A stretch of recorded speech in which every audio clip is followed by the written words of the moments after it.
अशर वो फिक्र करना कैसे छोड़ सकती हैं? माँ है वो उनकी।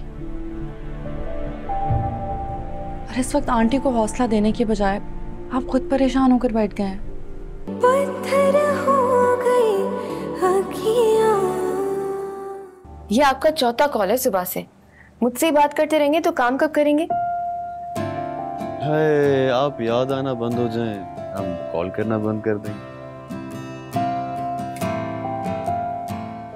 काम पे ध्यान दो। भाई ये तो आपकी यादों की गलती है ना, मुझे क्यों इल्जाम देने? इल्जाम नहीं लगा रहा, इजहार कर रहा हूँ अपनी मोहब्बत का। हमाद बस करें, काम पर तवज्जो दे, मैं फोन रख रही हूँ। अरे नहीं, फोन ना बंद करना। वो जिस मकसद के लिए कॉल की थी वो ये था कि मेरे एक दोस्त ने हमें इनवाइट किया शाम, तो बस अच्छे से तैयार हो जाना। मैं जल्दी यहाँ से फारिग हो जाऊंगा और आपको पिक करूंगा, फिर हम चलेंगे। ठीक है? जी ठीक है। अच्छा हमाद, मैं आपसे बाद में बात करती हूँ, ठीक है? अल्लाह हाफ़िज़। मिस अलीज़ा, आप अब तक ऑफिस में क्या कर रही हैं? Is everything all right? Sir मेरा काम अभी ख़त्म नहीं हुआ, मैं थोड़ी देर तक चली जाऊंगी। एक्चुअली सुबह में लेट हो गई थी ना। सुबह देर से आने का हरगिज़ ये मकसद नहीं है कि आप ऑफिस टाइमिंग के बाद भी ऑफिस में बैठी रहें। और काम का क्या है, वो कल भी हो सकता है, इसलिए अब आपको घर जाना चाहिए। सर बस थोड़ा सा ही रह गया। लेकिन मिस अलीज़ा, मैं आपसे कह रहा हूँ कि अब आप घर जाएं। लेकिन इस तरह ऑफिस टाइमिंग के बाद वो भी अकेले ऑफिस में बैठना मुनासिब नहीं है। You should go home. Okay sir, मैं चली जाती हूँ।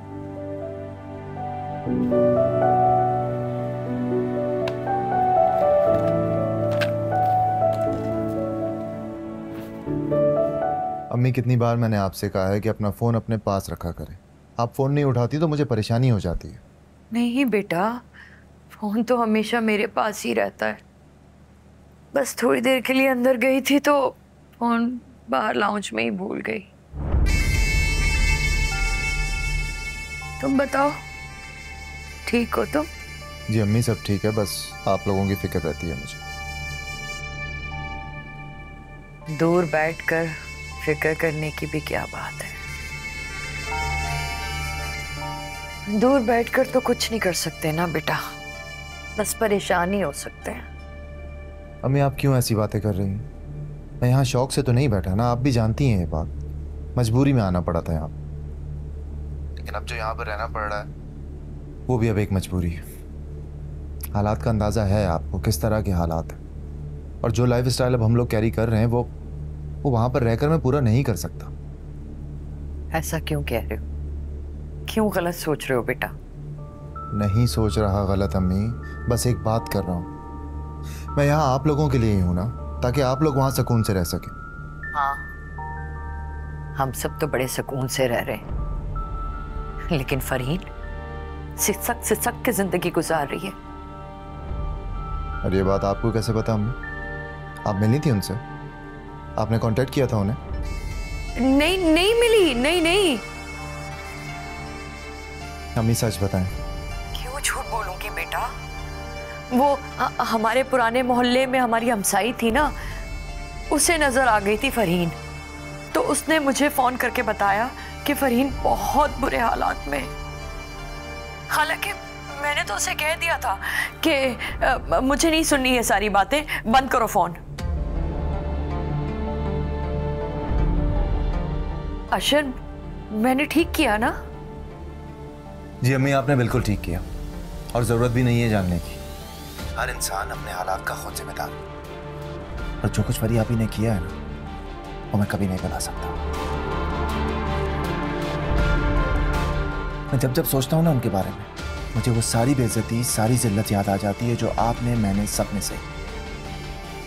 अफसोस की बात यह है कि अब उनकी बेबसी भी।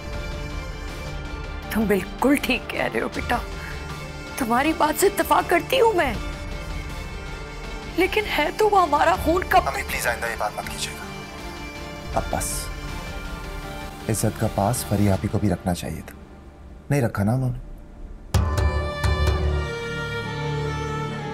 और मेरी एक बात अब याद रखिएगा, बदनामियों पर वक्त की गर्द नहीं जमा करती, बल्कि रोजे रोशन की तरह आपके माथे पर सजा दी जाती है। अल्लाह हाफिज।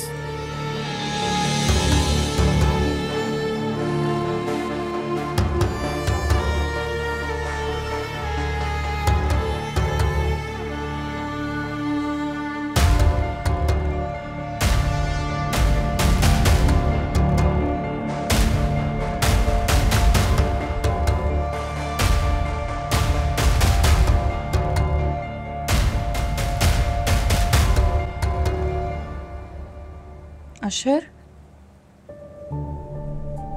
सब ठीक है? आप यहाँ क्यों बैठे हैं?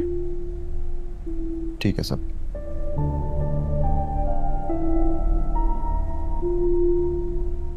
कुछ छुपा रहे हैं? ऐसा हो सकता है कि मैं आपसे कुछ छुपाऊं? तो फिर बताएं,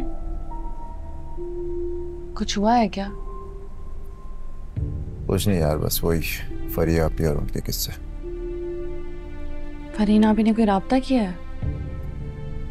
नहीं, उन्होंने नहीं। कोई पड़ोस में आंटी हैं, उन्होंने अम्मी को बताया कि फरिया आपी ठीक नहीं। लेकिन अम्मी, इतनी दफ़ा मैंने मना किया है कि उनसे रब्ता नहीं करना, उनका ख्याल करना छोड़ दो। जो कुछ हुआ सब आपके सामने ही है ना, सबको सब कुछ पता है। उसके बावजूद अशर, वो फिक्र करना कैसे छोड़ सकती हैं? माँ है वो उनकी। और इस वक्त आंटी को हौसला देने के बजाय आप खुद परेशान होकर बैठ गए हैं। सच है। आप समझाएंगे तो वो भी समझ जाएंगी। आप परेशान मत हो।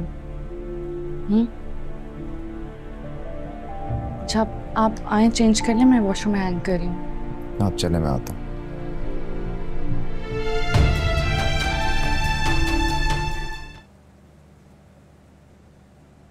अस्सलाम वालेकुम। वालेकुम अस्सलाम, आइए। एक दो बार देखा आपको लॉबी में, अपने शोहर को सी ऑफ कर रही थी आप, तो मैंने सोचा क्यों ना अपनी नई पड़ोसन से मिलाऊं, और एक यही रवायती तरीका सूझा मुझे आपसे मिलने का। वैसे भी परदेश में अपने जैसा कोई मिल जाए तो उसकी एक अलग ही खुशी होती है। बिल्कुल ठीक कहा आपने। वैसे इसकी क्या जरूरत थी, आप वैसे भी आ जाती। आइए ना, बैठिए।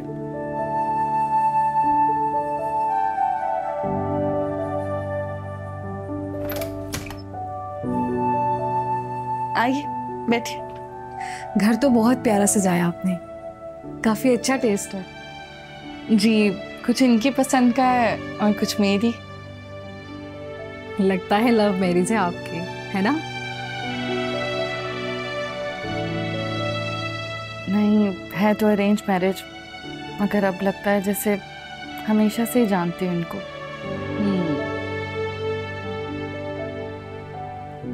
ये तुम पाकिस्तान से लेकर आई होगी, है ना?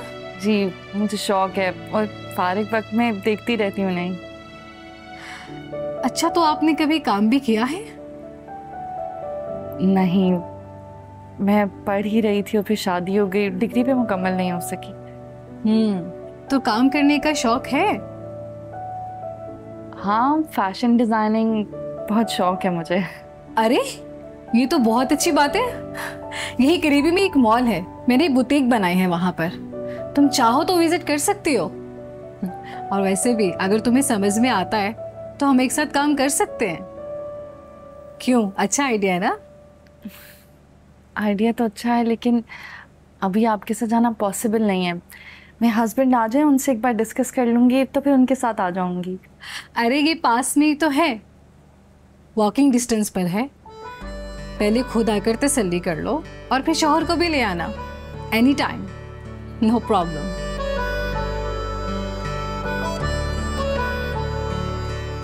ठीक है। चलो ठीक है, तुम घर को लॉक करके आ जाओ नीचे, मैं लॉबी में तुम्हारा वेट कर रही हूँ। ठीक है? ठीक है, मैं लॉक करके आ रही हूँ। ओके,